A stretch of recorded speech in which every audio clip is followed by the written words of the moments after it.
अस्सलाम वालेकुम जी, I am viewers. मैं आपकी हॉस्ट तैयबा बानो। मुझे तो आप सब जानते होंगे। आज मैं आई हूँ एक्सपो सेंटर मैंगो के इवेंट में, इसलिए मैं खुद भी मैंगो बनी हुई हूँ। और आज हम करेंगे एक्सपो सेंटर में लोगों से बातें कि उन्होंने इस किस्म का इवेंट, एग्रीकल्चर इवेंट जिसे मैंगो फेस्टिवल कहा गया है, ये क्यों रखा गया है। यहाँ के आप देख सकेंगे, मैं आपको दिखाऊँगी, मेरा कैमरामैन भी आपको दिखाएगा कि यहाँ कितने ज़्यादा मैंगो की मिसालें हैं।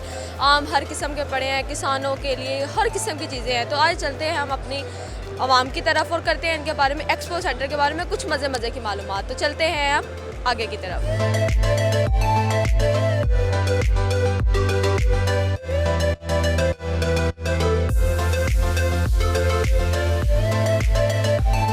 जी अस्सलाम वालेकुम। वालेकुम सलाम। क्या नाम आपका? Javed Iqbal, principal scientist, mango research station Shujabad. Oh वाह, आप मैंगो रिसर्च हैं। तो ये मुझे बताइएगा, इतनी मिसालें जो आम की आपने रखी हुई हैं, इनमें फ़र्क क्या है? इतनी ज़्यादा, मेरा कैमरामैन ने अभी दिखाई होगी आवाम को, आवाम इस चीज़ के बारे में ना बड़ी इंटरेस्टेड होगी। वो ये चीज़ पूछना चाहेगी कि इतनी मिसालें आम की कहाँ से आई और कैसे हैं? ये आम की जितनी भी किस्में इधर हमने एग्जीबिशन पे लगाई हुई हैं, ये सारी मैंगो रिसर्च स्टेशन शुजाबाद पे मौजूद हैं। इनमें तकरीबन ऑस्ट्रेलिया से पूरी दुनिया की अक़साम है जो हमने वहाँ पे लगाई हुई हैं, और टोटल 128 किस्में हैं, जिसके अंदर ये R2E2 वैरायटी है, ये ऑस्ट्रेलियन वैरायटी है। ये ऑस्ट्रेलियन पार्टनर था आइन वैली हमारे साथ ASLP प्रोजेक्ट के अंदर, ये उसकी ब्रीड की हुई वैरायटी है। इसी तरह आगे चलते जाएं, इज़राइल की वैरायटी 13-1 है, फिर फ़िलिपीन की कैराबाओ वैरायटी है, और उसके अलावा पाकिस्तान की जो एक्सपोर्टेबल वैरायटीज़ हैं इसके अंदर सिंदरी है, मौसमी चौंसा है, सफ़ेद चौंसा है, अनवर टोल है। ये सारी वैरायटी जो हैं रिसर्च स्टेशन पे मौजूद हैं, और इस नुमाइश लगाने का मकसद ये था कि आवाम के अंदर ये बताया जाए कि पाकिस्तान के अंदर मैंगो की कौन कौन सी वैरायटी मौजूद हैं और ये किस मकसद के लिए लगाई जाती है। मतलब कि इसमें, इस दुनिया में सबसे ज़्यादा बिकने वाला आम कौन सा है? सबसे ज़्यादा जो आम है वो डिफरेंट लोकेलिटी के हिसाब से होता है। कहीं पे मौसम गर्म होता है, कहीं पे सर्द होता है, तो ये रिशफलिंग होती रहती है। पाकिस्तान के अंदर जो सबसे ज़्यादा बिकने वाली अक़साम है वो सिंदरी है, जो तकरीबन 70% एरिया पे हमने काश्त की हुई है। उसके बाद आगे मौसमी चौंसा आता है, वो 23% है। और इसी तरह दुनिया की दूसरी इंडिया की कुछ अक़साम है, जिस तरह अल्फांसो है, कीसर है। अगर हम ऑस्ट्रेलिया की बात करें तो वहाँ पे किंगसिंगटन प्राइड वैरायटी जो है उनकी मेजर वैरायटी है। इसी तरह अगर मेक्सिको और ब्राज़ील की बात करें तो वहाँ पे हनी, एटाल्फो, कीट, केंट, हैडन, ये वैरायटीज़ बहुत बड़ी तादाद के अंदर एक्सपोर्ट होती हैं। सर ये देखिए, आपने इतने प्यारा सेटअप किया हुआ है फ्लावर्स वगैरह का, ये पानी इतना ठंडा है इसमें। मुझे इसके बारे में कुछ बताइए, कितने किस्म के पड़े हुए हैं आपके पास फ्लावर्स वगैरह सब? बेसिकली मैं आपको थोड़ा सा इंट्रोडक्शन दे दूँ। ये डायरेक्टरेट ऑफ फ्लोरिकल्चर का स्टॉल है। मैं डायरेक्टर फ्लोरिकल्चर पंजाब के तौर पर काम कर रहा हूँ। हमारे मुख्तलिफ स्टेशंस हैं पूरे पंजाब के अंदर। रादर हमारे पास सिलेक्टेड एरियाज़ हैं जहाँ पर हमने सिलेक्शन के साथ अपने स्टेशंस बनाए हैं। हमारा पहला स्टेशन मुल्तान में काम कर रहा है, दूसरा हमारा कालाशाह काकू में है, तीसरा फैसलाबाद में है। इसी तरह फिर हमारे रावलपिंडी में 2 स्टेशन हैं, एक इस्लामाबाद में हमारा स्टेशन है, एक मरी में हमारा स्टेशन है। इसकी थोड़ी सी हिस्ट्री मैं बता दूं कि जो हॉर्टिकल्चर का एरिया है ये 3 शोबों के ऊपर बेसिकली कंप्राइज करता है। सबसे पहले तो आ जाता है ओलरिकल्चर, उसमें वेजिटेबल की प्रोडक्शन के हवाले से वेजिटेबल की। दूसरा सेक्शन है पोमोलॉजी, जिसमें फ्रूट के ऊपर काम होता है।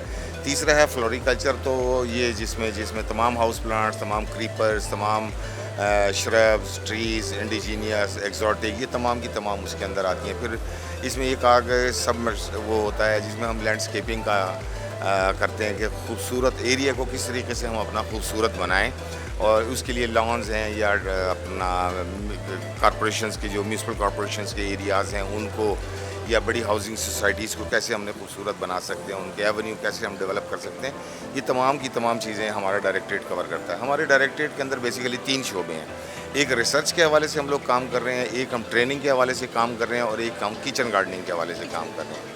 रिसर्च हमारे लिए बुनियादी चीज़ है। हमारे ये तमाम ये हाउस प्लांट्स जो हैं मुख्तलिफ़ क्लाइमेटिक कंडीशंस को रिस्पॉन्ड करते हैं।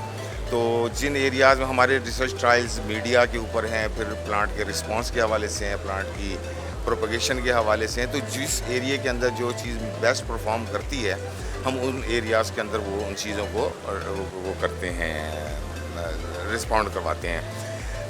ये है हमारा। और ट्रेनिंग के हवाले से अगर मैं बात करूँ तो ट्रेनिंग के हवाले से हम बच्चों को 3 हमारे पास कोर्सेज़ हैं। हमारा बाग़ जिन्ना लाहौर के अंदर हमारा एक ट्रेनिंग सेंटर है, 1 साल का डिप्लोमा कराते हैं। अब तक मोर दैन 6000 स्टूडेंट्स उसमें से पास आउट होकर जा चुके हैं और सारे के सारे ही माशाल्लाह से बेहतरीन जॉब्स के ऊपर बाहर चले गए हैं।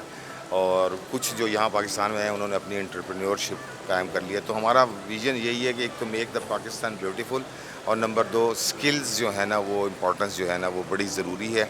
अपने बच्चों को हम कहते हैं कि ये स्किल्ड बच्चे हों ताकि ये अपनी लाइवलीहुड को बेहतर से बेहतर तरीके से हासिल कर सकें। मतलब आपका कहना है कि मैं भी ये डिप्लोमा कर सकती हूँ आपके साथ, बागे जी ना आ जाऊँ आपके पास, कोई इशू नहीं है, ये मुझे भी डिप्लोमा करा सकते हैं इस चीज़ का? जी बिल्कुल ऐसे ही है। ख़वातीन के लिए हमने स्पेशली 15-15 दिन के कोर्सेज़ रखे हुए हैं जो अपने घरों के लिए, अपने घर के जो प्लांट्स हैं उनकी मेंटेनेंस कैसे करनी है, उनको प्रोपगेट कैसे करना है। अब जो फीमेल्स है ना वो इस चीज़ को बहुत ज़्यादा पसंद करेंगे, आपने जो बताया। तो इसका आपका क्या फ़ी वगैरह है कोई, या क्या क्या है इसकी प्रोसेस क्या है? नहीं, ये हमारा जो भी है, हम चूँकि गवर्नमेंट का एक इदारा है, हम बग़ैर किसी फ़ीस के, बग़ैर किसी एज लिमिट के, बग़ैर किसी जिसे कहते हैं ना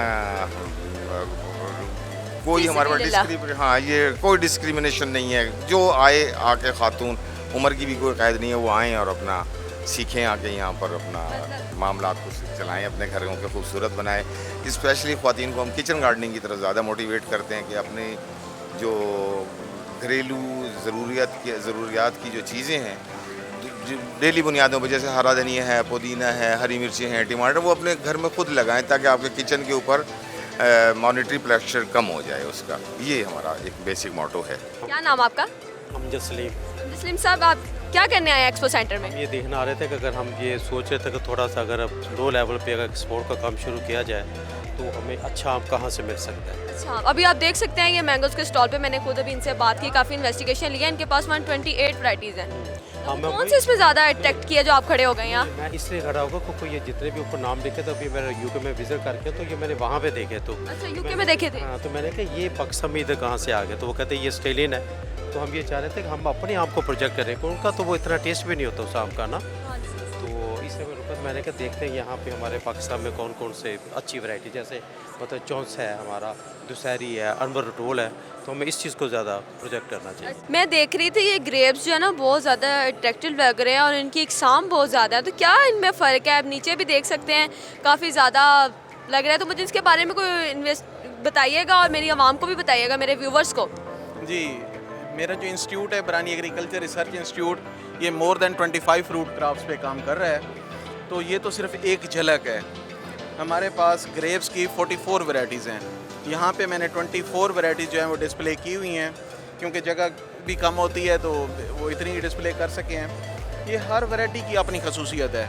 इसमें सीडलेस वैरायटीज़ हैं, इसमें राउंड वैरायटीज़ हैं, इसमें इलोंगेटेड हैं, ब्लैक कलर की हैं, पर्पल कलर की हैं, ब्लू कलर की हैं। तो हर वैरायटी की अपनी खसूसियात है। इसमें हमारे पास फ्लेवर्ड ग्रेप्स भी हैं। फ्लेवर्ड ग्रेप्स, वो उनका क्या है सिस्टम?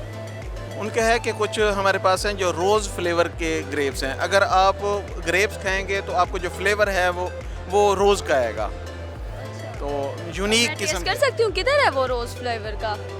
मैं भी टेस्ट करती हूँ। रोज़ फ्लेवर ये अजीब सा सुनने में लग रहा है कि जैसे ना गुलाब की खुशबू आएगी, गुलाब का आपको फ्लेवर आएगा। गुलाब तो वैसे ना व्यूवर्स मुझे बहुत पसंद है। तो आप देख सकते हैं मेरे लिए स्पेशल प्लेट खुलेगी और मुझे यहाँ से स्पेशल जो है ना टेस्ट करवाएगा।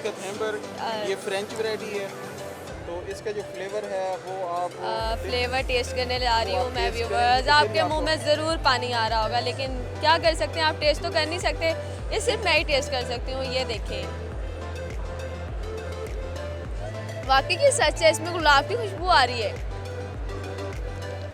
ये से कैसे है? ये हाइब्रिडाइजेशन प्रोग्राम होता है जिसमें मुख्तलिफ जो फ्लेवर्स हैं वो ऐड किए जाते हैं। नाजरीन, चावल जो है वो तो हर घर की खुराक होती है, चावल के बगैर तो कुछ नहीं होता। हफ्ते में 7 दिन तो खाना खा खा के बंदा वैसे ही थक जाता है। यहाँ मैं आई हूँ बनास्पति के स्टॉल पे और यहाँ आप देख सकते हैं आपको बनास्पति कितनी ज़्यादा एग्जाम्स मिलेंगी। यहाँ हम करेंगे बनास्पति के ओनर से कुछ बातें और पूछेंगे कितनी एग्जाम्स हैं, उनका क्या फ़र्क है, डिफरेंस है। जी अस्सलाम वालेकुम सर। जी वालेकुम अस्सलाम। आपका नाम? मेरा नाम शान मोहम्मद है। शान मोहम्मद। ये इतनी बनास्पति की एग्जाम्स क्या है, इनमें क्या डिफरेंस है? सबसे पहले आपको थोड़ा सा कंपनी के बारे में बता दूं। Reem rice is a joint venture of मुहिद्दिब और गुरेर, 2 बाहर की कंपनीज़ हैं, सऊदी और यूएई की। और we are here in since 1994। हमारा मुरीद के में फैक्ट्री है, मैन्युफैक्चरिंग प्लांट है।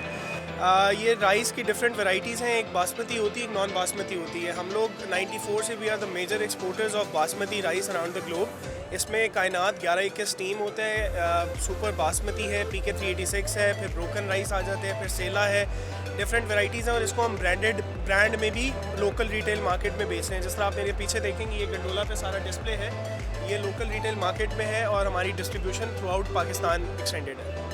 तो ये जो आपने ये देखे ये सेला रखा हुआ है और इसकी मुझे समझ नहीं आ रही है क्या लिखा हुआ है। एक्चुअली होता है चावल की ग्रेन लेंथ दिखाने के लिए टेस्टिंग होती है, जिसमें आप चावल को घंटे से 1.5 घंटे के लिए सोक करते हैं। अभी इसको थोड़ी देर पहले ही हमने सोक किया है। इसकी आफ्टर कुकिंग साइज़ आपको पता चल जाएगा, लेंथ पता चल जाएगी कि इसकी पकने के बाद ये कितना लंबा होगा। ये कायनात है, ये तकरीबन 3 गुना लंबा होता है, 8 मिलीमीटर तक इसकी लेंथ जाती है। और ये सेला है, कायनात सेला है। कैमरामैन ज़रा दिखाइएगा कि देखो कितना वो लग रहा है, प्यारा लग रहा है इस तरह। तो थैंक यू सो मच, आपने हमें टाइम दिया।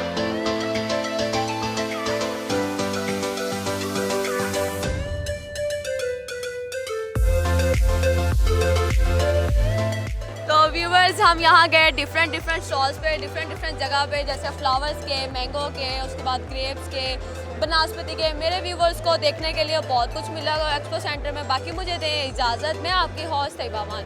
मेरे चैनल को लाइक करें, सब्सक्राइब करें और वीडियो को मज़ीद शेयर करें। अगर आप चाहते हैं मैं आपके लिए इंटरेस्टेड वीडियोज़ लेके आती रहूँ तो कमेंट सेक्शन में ज़रूर बताइएगा। अल्लाह हाफिज़।